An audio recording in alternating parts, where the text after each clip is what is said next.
ଅନାବନା ଭାବନାକୁ ସ୍ୱାଗତ କରୁଛି। ଆଜି ଏମିତି ଏକ ଭାବନା ଯାହା ଆମ ମନରେ ଅନେକ କଷ୍ଟ, ଅନେକ ଯନ୍ତ୍ରଣା ଦିଏ। ତାକୁ ମୁଁ ଶବ୍ଦରେ ଆଙ୍କିବାକୁ ଚେଷ୍ଟା କରିଛି, ମାତ୍ର ସେ ଯନ୍ତ୍ରଣାକୁ ତ ଆଙ୍କି ପାରିନି, ମାତ୍ର କିଛିଟା ପ୍ରୟାସ କରିଛି। ଆପଣଙ୍କୁ ଭଲ ଲାଗିଲେ ନିଶ୍ଚୟ କହିବେ। ଆଜିର ଶୀର୍ଷକ ହେଉଛି ଆଜିକାଲି ବାପାଙ୍କ ସମୟ। ଆଜିକାଲି ବୋଉ ବିନା ବାପା କ'ଣ କରନ୍ତି? ଦୀର୍ଘ 44 ବର୍ଷର ସାଥୀଟେ ଥିଲା ଯେ ସେ। ସଂସାରର ଅଭାବ ଅନାଟନ, ପିଲାମାନଙ୍କର ଝଡ଼ଝଞ୍ଜାକୁ ବାଣ୍ଟୁଥିବା ଘରର ଲକ୍ଷ୍ମୀ ଥିଲା ସେ ବାପାଙ୍କର।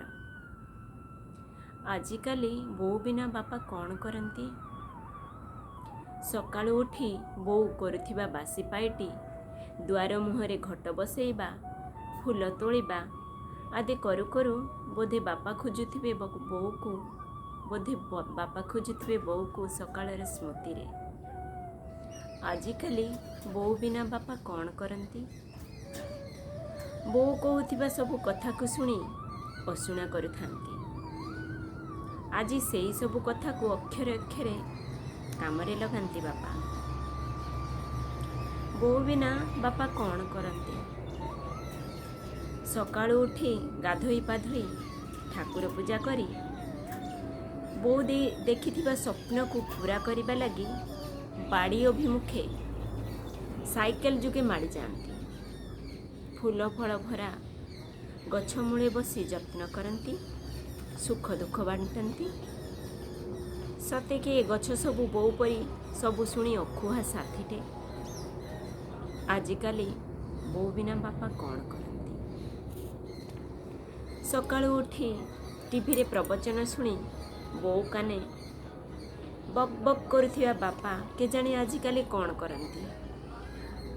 ବୋଧେ ମାଷ୍ଟ୍ରିଆ ଲୋକ ତ, ରିଟାୟାରମେଣ୍ଟ ପରେ ବି ମୋତେ ପଢ଼ଉଛ କହି ବୋଉ ଦେଉଥିବା ଗାଳିକୁ ମିସ୍ କରୁଥିବେ।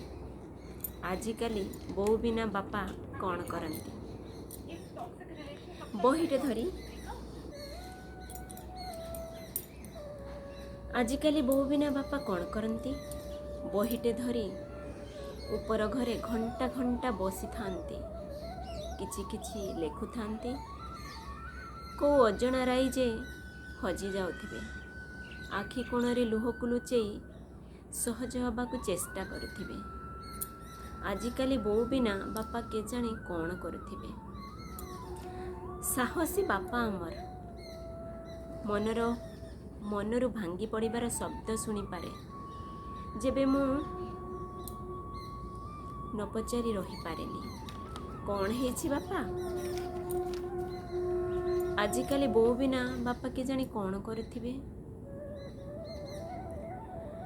ବୋଉ ଗଢ଼ିଥିବା ବୈକୁଣ୍ଠ ସମାନ ପୁଣି ସପନ ସୌଧର ଇଟା ଖଣ୍ଡେ ଖଣ୍ଡେ ଖସି ପଡ଼ୁଥିବା ଦେଖି ବିଚଳିତ ହୋଇ ମୋତେ ବୁଝାନ୍ତି। ଆଖିର ଲୁହରେ ନିଜେ ଭିଜନ୍ତି, ମୋତେ ବି ଭିଜାନ୍ତି। କହି ପକାନ୍ତି ଭାଇ ଦୁଇତର ମଦୁଇ ନୟନ, ତୁହି କିନ୍ତୁ ମୋର ତୃତୀୟ ନୟନ। ଆଜିକାଲି ବୋଉ ବିନା ବାପା କ'ଣ କରନ୍ତି? ବହିରୁ କିଛି ଭଲ ପଢ଼ିଲେ ବୋଉକୁ ଶୁଣାନ୍ତି। ଆଜି କିନ୍ତୁ କାହାକୁ ଶୁଣାଇବେ ଭାବି ମୋତେ ଫୋନ୍ କରି କିଛି କହି ପକାନ୍ତି। ପୁଣି କେବେ ମୁଁ ମୋ ସଂସାରରେ ବ୍ୟସ୍ତ ଅଛି ଭାବି ଅଭିମାନ କରି ଚୁପ୍ ରହିଯାଆନ୍ତି। ନିଜ ମନେ ମନେ ମନର ଭାବନାରେ ହଜିଯାଆନ୍ତି। କେଜାଣି ବୋଉ ବିନା ବାପା କ'ଣ କରନ୍ତି? ମୁଁ ରାଗିଗଲେ ବୁଝାଇ ସୁଝାଇ ମନେ ସାହସ ଭରନ୍ତି। ମୁଁ ଜିରୋ ହେବାକୁ ପ୍ରେରଣା ଦିଅନ୍ତି। ଜିରୋ ହୋଇ ମୁଁ ସବୁଠି ଯୋଡ଼ି ରଖିବାକୁ ତାଗିଦ କରନ୍ତି। ଭାଙ୍ଗି ଦେଇ କ'ଣ ପାଇବି?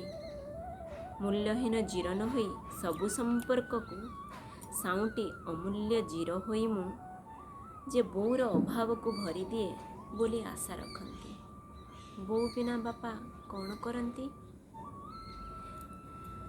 ଇଚ୍ଛା ହୁଏ ବୋଉ ବିନା ବାପାଙ୍କ ସମୟ ସବୁକୁ ସାଇତି ପାରନ୍ତି କି?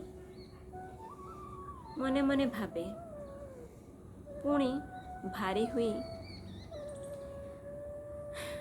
ଭାବି ବସି ପଡ଼େ। ଭାରି ହୋଇପଡ଼େ। ଆଜିକାଲି ବୋଉ ବିନା ବାପା କ'ଣ କରୁଥିବେ ସତେ? ଭଲ ଲାଗିଲେ ନିଶ୍ଚୟ କହିବେ କ'ଣ